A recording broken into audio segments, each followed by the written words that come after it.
Honorable Parapen.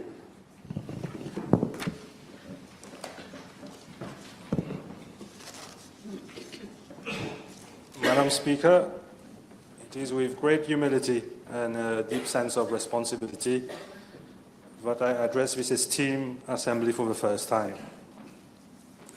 Today marks my maiden speech as a Member of Parliament, and I am honoured to have the privilege of representing the people of Constituency Number 1, Grand River Northwest and Portland West in this August Assembly.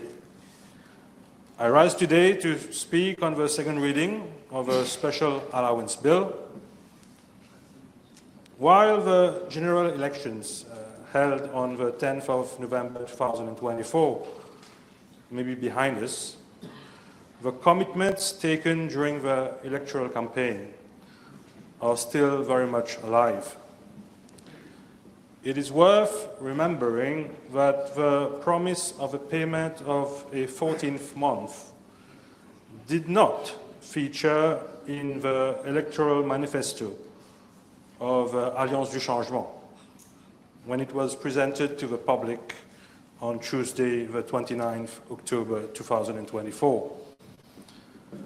As a matter of fact, Madam Speaker, the promise of a 14th month bonus did not feature in the electoral manifesto of any of the prominent political parties or alliances which took part at these elections. So must we not ask ourselves, how did this measure of a 14th month bonus make its way into Parliament? The Honourable Leader of Opposition, in his speech, alluded to the announcement of a 14th month bonus by the then Alliance Les Peuples as being a decision taken to address the loss of purchasing power of the population. The Honourable Leader of Opposition has either lost his memory or is deliberately misleading the House. Madam Speaker, desperate people do desperate things. And in the face of a crushing electoral defeat, the then Prime Minister Jugnauth notoriously announced the payment of a 14th month bonus if he were re-elected during the last political rally of his party on the 3rd of December 2024, exactly a week before the elections were due to take place. At no point in time did he or any of the representatives from his Alliance Les Peuples explain the rationale behind the payment of the 14th month, nor the way such an onerous electoral promise would be financed. As we said, Madam Speaker, desperate people do desperate things. Madam Speaker, it is well known that in order to neutralize a political opponent, one of the most effective strategies is to mirror the action of your opponent. In the United States, after losing several presidential elections in a row, the Democratic Party under Bill Clinton adopted some traditionally Republican positions, like advocating for welfare reform and a balanced budget. This strategy turned out to be effective and helped Bill Clinton secure 2 consecutive terms as the President of the United States of America. Tony Blair adopted a similar approach a few years later in the United Kingdom by launching his new Labour movement to woo Tories voters. This helped Blair secure 3 consecutive electoral successes. Madam Speaker, in our local context, unfortunately, populism is now deeply ingrained within our political tradition. The politics of mid-four gain four has been on the ascendancy for many years now, and no political party has epitomized this more than the previous government led by the Mouvement Socialiste Militant of Pravin Jagnnath. The last-ditch attempt to salvage his sinking government by promising a 14th-month salary will go down in history as the pinnacle of populism in Mauritian politics. Madam Speaker, the sheer structure of our society means that populist measures can have a significant impact on voting patterns. And truth be told, numerous elections in the not so distant past have been won or lost on the basis of populist measures being announced or not announced. However unfortunate, this is the reality of the situation, and we cannot and should not hide away from it. Madam Speaker, neutralizing a political opponent which indulges into populism in the Republic of Mauritius is no mean feat. Past experience has taught us that the only effective strategy is to mirror its policies, however irresponsible they might be. Madam Speaker, one could argue that it was not necessary for the Alliance du Changement to include the 14th month bonus in its electoral manifesto, that the Alliance would have won a landslide victory irrespective of this one-off 14th month salary payment. And they would probably be right, Madam Speaker. But the question I would like to put to all those who share this premise is very simple. Aren't we all wise after the event? Madam Speaker, my party, Résistance et Alternative, agreed to join forces with the Labour Party, the Mouvement Militant Mauricien, and the Nouveau Démocrate on programmatic and pragmatic grounds, because, in our opinion, our beloved country was on the brink of entering a fully fledged dictatorship. At the last general elections, we were adamant that we could not take any chances with respect to the outcome of the elections. Pravin Jagnnath and his government had to be ousted. Madam Speaker, the decision of the Alliance du Changement to align itself with Jagnnath's trump card of a 14th month salary should also be interpreted in the same vein. That is, to do what we must do to ensure that our country is liberated from the grasp of a regime that has been responsible for so much suffering and anguish among the population. So it is in this context that the Special Allowance Bill which is being debated in this House today, must be taken. It is a profound desire of this government to honor the commitments announced during the electoral campaign. And I have no doubt that this government would have honored its commitment to pay a full 14th month salary bonus to all employees had the financial situation of the economy been healthy. But one cannot make abstraction of a dire economic predicament the country finds itself in.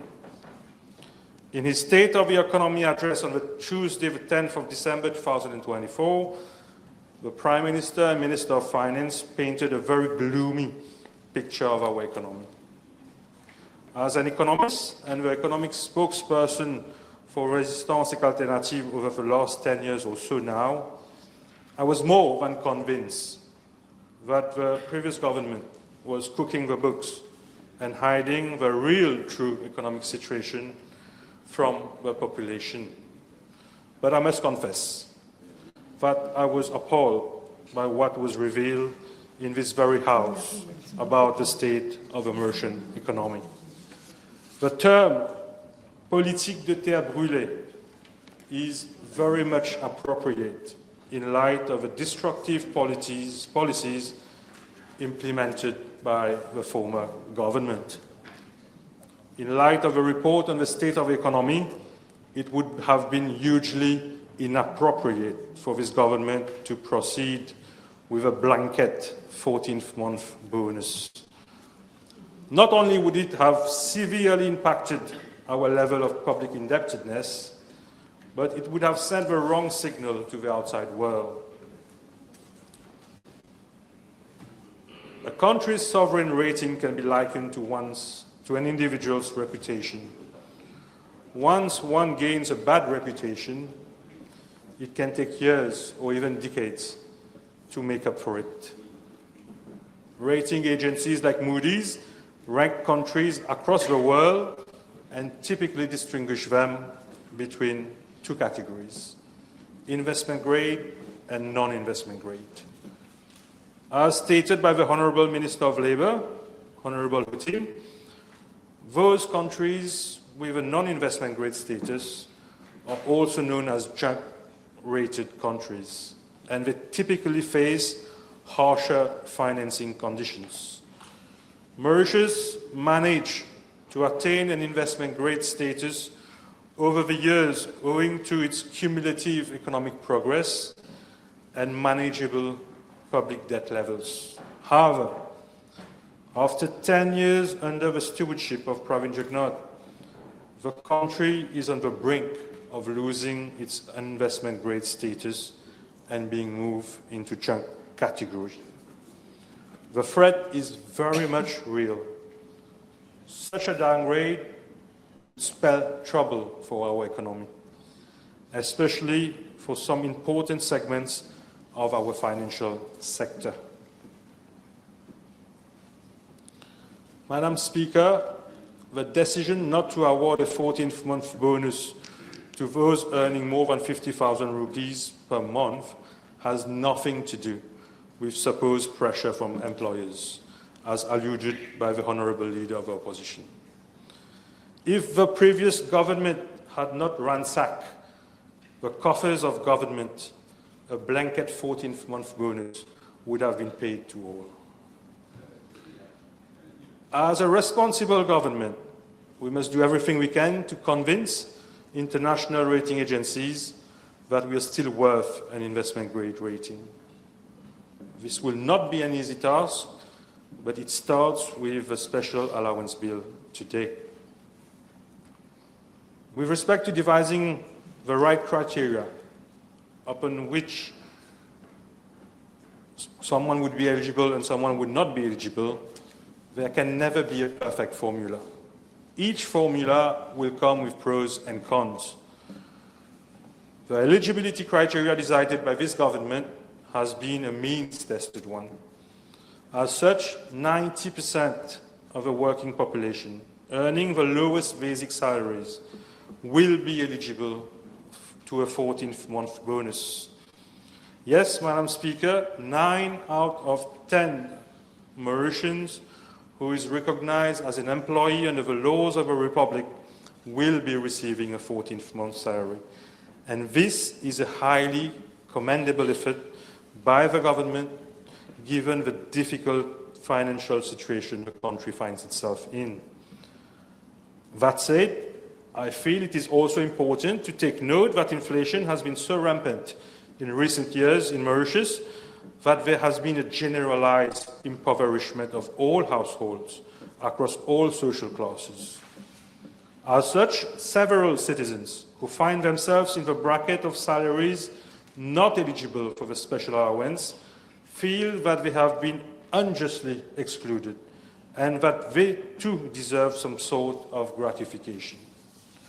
The government should not turn a deaf ear to these individuals and should give due consideration to their grievances when crafting future economic policies. The middle class is the backbone of any thriving economy, and it is a fact that the middle class of our society has suffered the most over the last 10 years compared to other social strata.